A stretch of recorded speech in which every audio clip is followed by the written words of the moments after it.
students, let us come to discuss about the canal system of sponges.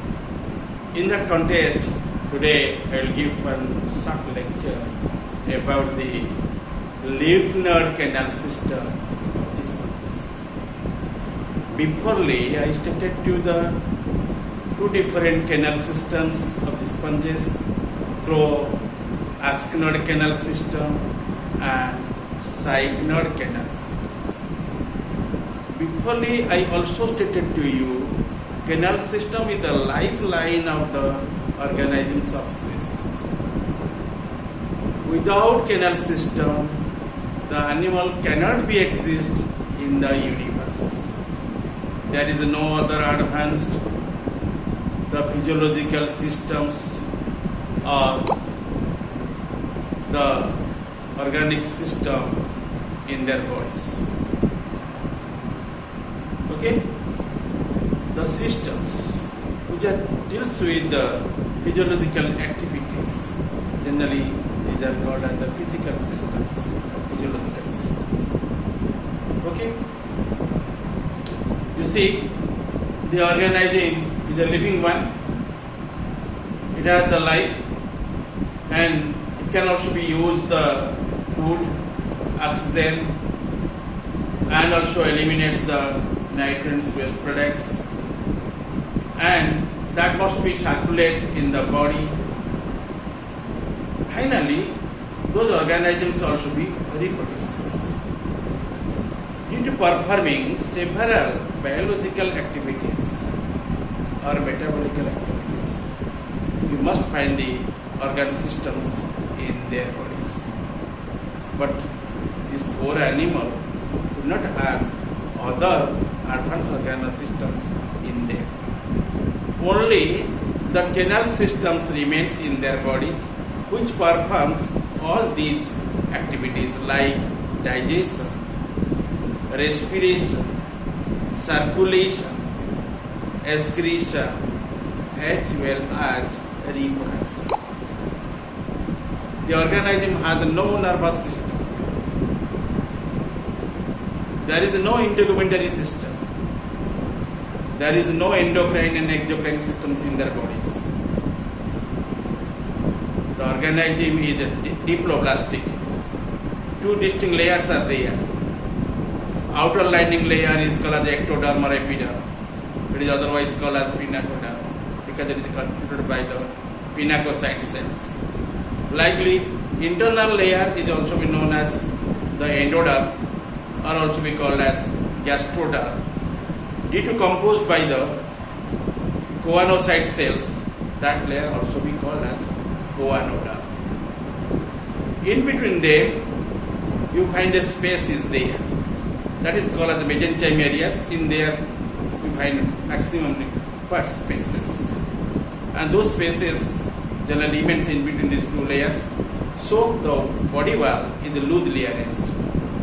Sometimes some cells also be remaining in there, like amoeboid cells. Okay, and other places also you find the porocytes, however, and the spicules also be origin from there that can be traverses through the body wall to the outside as a exoskeleton. But internally you must find one spacious cavity that is called as spongiosum or central cavity or called as the paragastric cavity. By the by, it is going to be more complex in parts. Your lymph node canal system is a little bit complex than that of the ascenoid canal system. You find two different canals are present in there. Some are narrow but lined by the pinacocytes. Some are wider but lined by the flagellated cells. Okay, or choanocyte cells. So, in case of lymph node canal system, you find very well distinct the two canal systems in there. One canal is called as incurrent canal, and nearby of it another canal is known as flagellated or excurrent or radial canal. Okay, and outward you find the organism possesses the dermal ostia, and those dermal ostia are allowing the incurrent water to come to inside of them. And initially that water would be reached at one narrow canal system which is lined by the pinacocytes or pinacoderm. That one is called incurrent canal. And canal usually blindly ended, but on the way they also connects with the other canal system by one connective that is named as here projopile, which one allows the water current to lead to the excurrent canal or radial canal or flagellar canal in case of the cycloid spores. Finally, that water also passed out from the body wall to the central cavity or gastrocele, or also called as paragastric cavity, or also be called as the your what? Also called as the your central cavity. Central cavity, paragastric cavity, or also be called as spongiosum. By three names you can remember to this term in here. Okay, then the spongiosum receives the water from the radial canal through one micropores, and inwardly these are nothing, that is called as internal ostia, that is otherwise called as the apopyle. What are they? These are known as apopiles. Then generally they are allowing the water to come to spongiosum or central cavity or paragastric cavity. Finally that water leaks to the outside through the one opening which is present at the proximum, that is called as osculum. Okay, but here the Leukoid canal is comparatively more complex than that of the cycloid canal. To reveal, I already plotted the diagram of one Leukoid sponge to you, and on the body surface we find number of pores which are called as dermal ostia or dermal pores. Then immediately that water will be reached very straight canals which are lined by the what? Your pinacocytes. The pinacocytes are invaginated towards them. And generally that canal also opens to the another rounded ball-like structures which are lined by the flagellated cells, and that type of chamber is called as flagellated chamber, which are ultimately opens to the one collective canal-like structure that is generally called as excurrent canal or radial canal, which one drains the water to the central obliterated space of the spongiosum. Finally that water leads to outside through the osculum. Okay, and this is the diagrammatical expression regarding the your Leukoid sponge, and at where you find the Leukoid canal system. As a result of further process of outfolding and thickening of the body wall, the Leukoid type of canal system appears. In this type, oval or rounded chambers lined by the flagellated cells are formed by the invagination of the radial canals. Choanocytes layer of the radial canal invaginated into many small chambers called the flagellated chambers. These small chambers may become rounded or oval in shape and called as what? The flagellated chambers, and finally the spongiosum which are remaining within the body of the sponge is also being obliterated, that means narrow, and whole sponge becomes irregular in structure and no definite in form. Flagellated chambers open into the excurrent canals by a small aperture known as apopyle.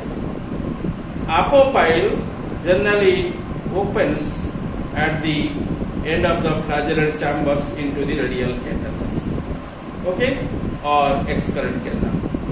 Both the sides you mark. At the entrance place of the flagellar chamber you find the projopyle, and exit way you find another apparatus that is called as apopyle. Through prosopyle, the incurrent canal discharges the water to it. Then from there, water leads to the excurrent canal or radial canal via apopyle. Okay, these excurrent canal are united to form large tube which open into spongiocele. The central obliterative space is called as spongiocele, which one ultimately opens to the outside through osculum. The spongiocele opens to the outside by the osculum. Incurrent canals open into small rounded chambers provided with the flagellated cells, and the opening of the incurrent canals into the flagellated chambers are called your prosopiles. Okay, and the surface, remember, is covered by many pores called what? Called the dermal ostia or dermal pores, and these pores lead into the incurrent canals which are found in the mesenchyme, and this is the mesenchyme. Mesenchyme is more wider in case of the lymph node canal. Again, listen, I shortly explain to it. And as a result of the further foldings of the body wall, the cyclone type gives rise to a still more complex canal system that is called as Leucon type. The canal system which one is noticed in the body of the lymph node sponges called as lymph node canal. And this is the characteristics of the lymph node sponges. Remember, example here, the spongina. Spongina is the best example of the lymph node sponge. And here the radial symmetry is lost, and canal system has become very irregular. Okay, they are not regular in their body wall of the lymph node sponge, which are the radial canals, and due to irregularity, automatically the body would not be remaining in the very regular or systemic manner. The radial symmetry is lost in there, and body shape is very irregular in that place. Flagellated chambers are small and spherical and are lined by the covanocytes or flagellated cells, and all other spaces are lined by the pinacocytes, and incurrent canals open into the flagellated chambers through the prosopyle, and flagellated chambers in their turn and communicate with the excurrent canals through the apopyle. Excurrent canals are developed as a result of shrinkage and division of the spongiocele, which has disappeared. The excurrent canals communicated with the outside through an osculum. Okay, I explained these things very briefly to you, and you can imagine how it is very efficient than that of the other two types of canals which I have already narrated before. Okay, and then you know the different types of the lymph node type of the canal systems, and that would be stated laterally, not in today. And in my discussion, you see generally the water current and takes the route, and generally that is the course of the water current in here, and you mark on the blackboard. You see, 1 minute, the lymph node canal system is very complicated and deals with the pores and canals. Pores, which are pores? They are available in there. Your ostia, your prosopyle, your apopyle, your osculum. These are the pores which are available in the body of the lymph node sponge, like the cyclic sponge. And in there, you find, no doubt, that centrally the spongiocele or central cavity or paragastric cavity. After this, you find three types of canals in there. First one is the incurrent canal, which are remaining towards the outside and connecting with the dermal ostia. The incurrent water finally reaches in that cavity. Initially, we got to come into the flagellated chamber or excurrent canal or radial canal. Then from there, the water leads to the next chamber or canal-like structure, but it is rounded ball-like structure, so it is called chamber and is lined by the two sides. That would be called as flagellated chamber. It is very dense and small in size, and it will be connecting with the incurrent canal by the projectile. Projectile only allow that water to come from the incurrent canal to flagellated chamber. In the other side, flagellated chamber also opens to excurrent canal or radial canal through another micropore named as apophyte. That is called as internal ostia. That is called as apophyte, which one allows the water come from the flagellated chambers to the excurrent or radial canals. Okay, and excurrent and radial canals finally opens to the spongiocele. Okay, and spongiocele is very much obliterated and it opens to the exterior through the osculum.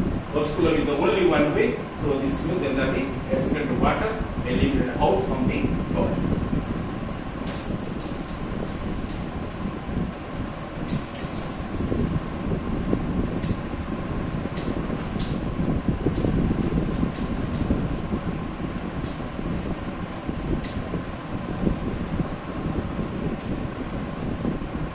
This is the from outside. The water which one comes to inside of it, that is incurrent water or ingressive water. Water come to incurrent canal via dermal ostia, called as dermal ostia. Similarly, ostia. Then from there, water leads to incurrent canals. Incurrent canals, which are lined by your pinacocytes. That means pinacocytes are invaginated to them. Then from there, water leads to what? To flagellated chamber via protophyte, called as protophyte. Okay, the protophyte is there, and protophyte generally allow the water to come to the flagellated chamber.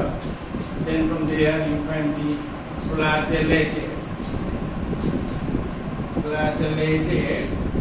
chamber. Okay, from there water also comes to the excurrent canal or radial canal via apophyte, called as apophyte. Okay, then from the apophyte the water leads to the excurrent canal, called as excurrent canal. Okay, and that is called as also radial canal.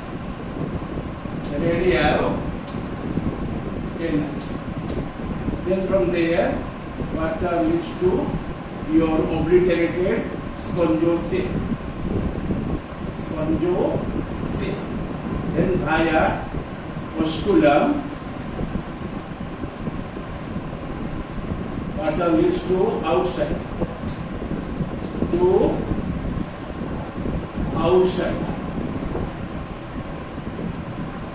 In that time, that water is called as egressive water.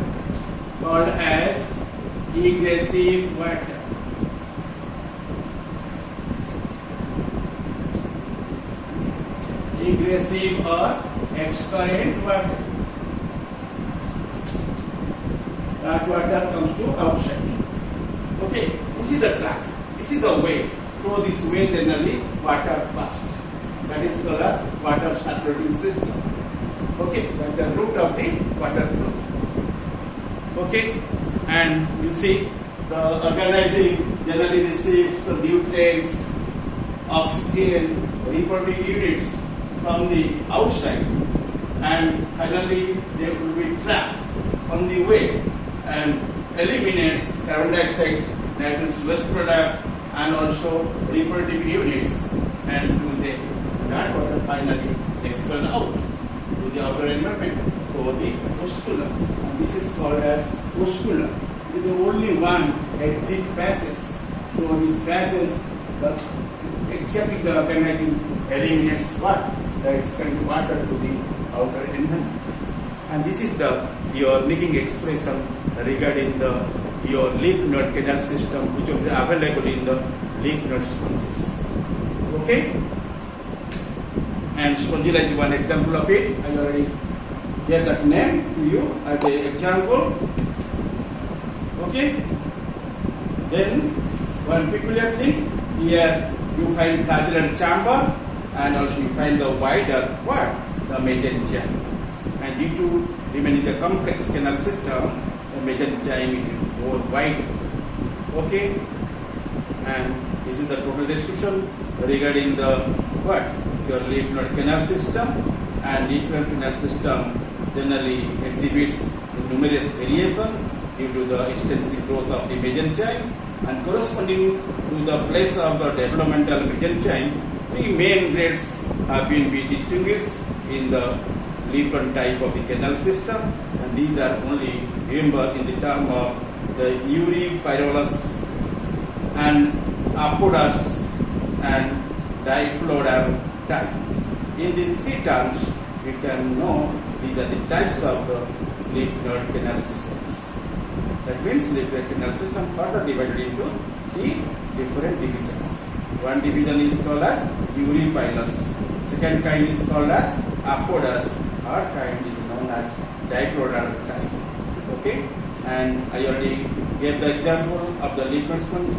Best example is known as the spongilla. After them, you find also Leucilla as one example, that is the Euphylus type, and your Ziodia and Stilata is the apodous type, and diplodal type example is called as spongilla. Okay, and you should remember these things.